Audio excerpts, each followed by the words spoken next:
Adding card number in Bank of America app. So let's get started. In this video you will get to know how to add card number on Bank of America app.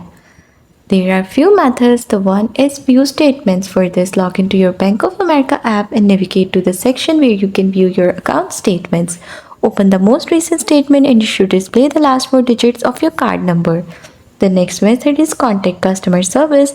If you need the full card number, you can contact Bank of America customer service, call the number on the back of your card or check their website for the appropriate contact information.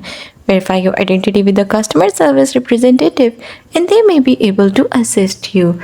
The third method is visit a Bank of America branch. You can visit a Bank of America branch in person, bring proper identification such as your ID and the card itself, and a bank representative should be able to assist you. That's all. That's how you will be able to add card number on Bank of America app.